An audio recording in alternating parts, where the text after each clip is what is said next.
She finally said the quiet part out loud.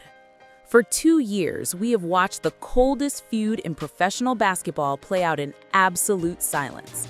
We have seen the side eyes during post-game press conferences. We have seen the aggressive, hard fouls that looked a little too personal to be just basketball plays.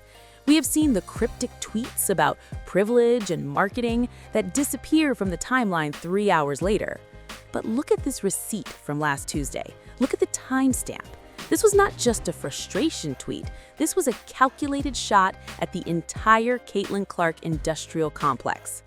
The narrative the media wants you to believe is that A'ja Wilson is the graceful veteran welcoming the rookie with open arms. They want you to believe the torch is being passed. The truth? A'ja Wilson believes Caitlin Clark destroyed the culture she spent years building, and after the Las Vegas Aces' absolute meltdown in the playoffs, she is done pretending. Welcome to Basketball Spilled. Today, we aren't just looking at the box score, we are opening the locker room doors to expose the real timeline of the WNBA's most toxic unspoken rivalry. We are going to show you the deleted evidence, the body language forensics, and the specific moment the Aces dynasty decided that Caitlin Clark was public enemy number 1. This isn't about basketball, it is about territory. To understand why A'ja Wilson is seemingly blaming the Caitlin effect for the Aces' mental collapse, we have to go back to the moment the disrespect actually started. It wasn't in the WNBA. It wasn't even this year. It was in Dallas, Texas, the 2023 Final Four. You have to understand the deep psychology of A'ja Wilson. She is a South Carolina Gamecock. That is not just a college jersey to her. That is her soul. She is the statue outside the arena. She built that program brick by brick with Don Staley. They preach defense, grit, silence, and absolute dominance. In 2023, South Carolina was undefeated. They were the Monstars. They were supposed to be the greatest college team of all time. Then came the ponytail. Caitlin Clark did not just beat South Carolina in that Final Four game, she humiliated them. She waved off their shooters. She did the "you can't see me" gesture to the crowd while destroying their defensive schemes. She dropped 41 points on the best defense in the country. Watch the clip of A'ja Wilson on the sidelines during that game. She is not cheering for her alma mater like a normal alum. She is standing with her arms crossed, her jaw tight, watching a single player dismantle the legacy she helped build. That was the spark.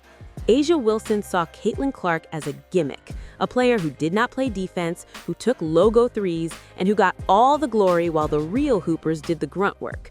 When Clark entered the league, A'ja wasn't waiting with a welcome mat. She was waiting with a receipt. She took that loss personally, as if Caitlin had scored those 41 points on A'ja herself. Fast forward to the 2024 season.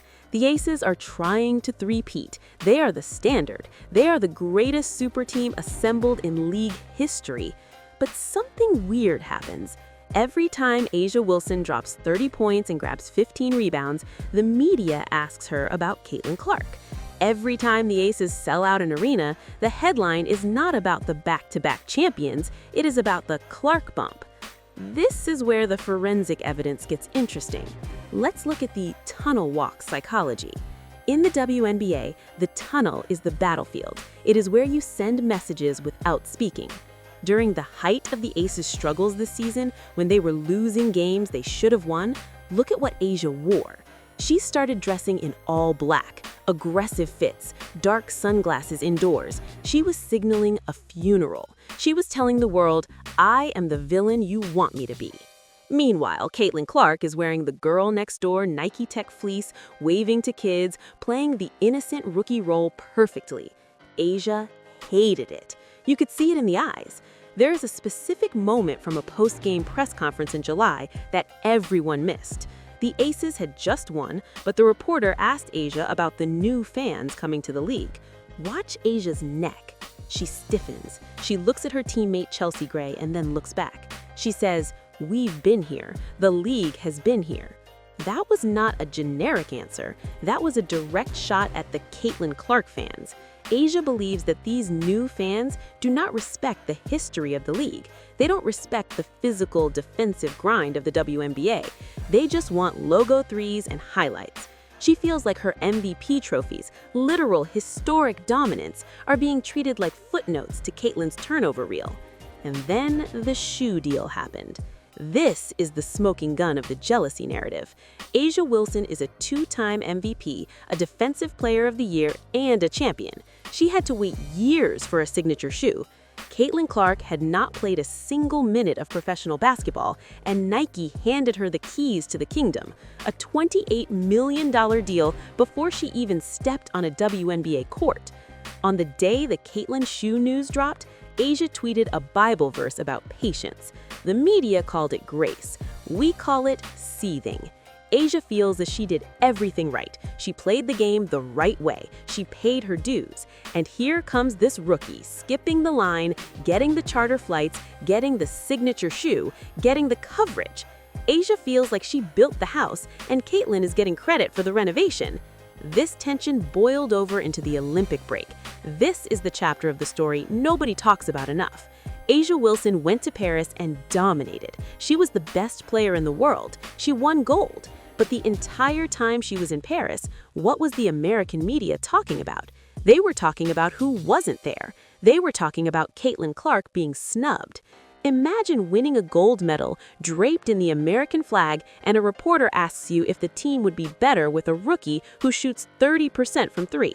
It was the ultimate insult. You could see A'ja checking out of the media obligations. She stopped giving thoughtful answers and started giving short, clipped responses. She was tired of sharing her spotlight with a ghost. And this brings us to the meltdown. The Aces were supposed to be unbeatable in the playoffs, but the noise got to them. You could see it on the court. They were not playing with joy anymore. They were playing with anger. They wanted to prove a point every night. And when you play with anger, you make mistakes. When you play to silence the haters, you stop playing for your teammates. When they lost to the Liberty in the playoffs, look at the body language on the bench. A'ja Wilson wasn't looking at her coach, Becky Hammon. She was staring into the middle distance. She looked exhausted, not physically, mentally. In her recent interview with Marie Claire, she admitted it. She said she was mentally tired of the whirlwind. She said, quote, "You're only known because of Caitlin." That is the quote of the year. Read that again. She did not say the league is growing. She said people told her she is only relevant because of Caitlin. That is the ultimate disrespect to a champion. A'ja Wilson blames the Caitlin Clark Circus for taking the focus off basketball. She believes the Aces lost their edge because the entire league turned into a reality show about one player. Instead of focusing on defense and rotations, the Aces had to answer questions about flagrant fouls and jealousy and racism every single day. It drained them. And here is the darkest truth of all. A'ja Wilson thinks Caitlin Clark is soft. We have body language evidence from their first matchup. Watch when Caitlin complains to the ref about a non-call. A'ja rolls her eyes so hard it looks painful.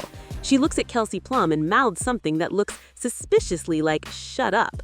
A'ja comes from the Dawn Staley school of toughness. You don't complain, you grind. You get hit, you get up. She sees Caitlin's constant working of the refs not as competitive, but as entitled. This goes back to the difference in their upbringing in the sport. A'ja Wilson had to fight for every scrap of coverage she got at South Carolina. She had to be perfect.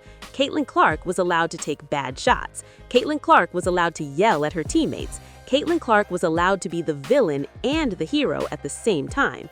A'ja Wilson was never afforded that luxury. When the Aces lost, it wasn't just a loss. It was a changing of the guard, and A'ja Wilson is not ready to hand over the keys. Consider the Sheryl Swoopes factor. Throughout the season, Sheryl Swoopes was critical of Caitlin Clark, sometimes unfairly. The internet demanded A'ja Wilson denounce Swoopes' comments. Did she? No, she stayed silent. In the world of PR, silence is an endorsement. A'ja's refusal to defend the rookie against the legends of the game was a loud message. I am with the old guard. The media wants you to think this is just competitive fire. It is not. It is personal. Asia Wilson looks at Caitlin Clark and sees everything she thinks is wrong with modern society: instant gratification, unearned hype, and the erasure of history. She liked a tweet recently that said, "The league was better when it was a secret." Think about that for a second. The face of the WNBA, the unanimous MVP, liked a tweet saying the league was better when nobody was watching. Why? Because when nobody was watching, it was her league. It was a league of sisters who understood the struggle. Now she has to share it with millions of casual fans who think basketball started in 2024, and she hates it. Even the way the MVP voting went down was a source of friction. Asia Wilson had one of the greatest statistical seasons in human history. She broke the scoring record, she broke the rebounding record, and yet there was one voter, just one, who voted for Caitlin Clark for MVP. It didn't matter that Asia won unanimously. The fact that the conversation even existed was an insult to her entire season. It proved her theory right. Logic doesn't matter anymore, only the narrative matters.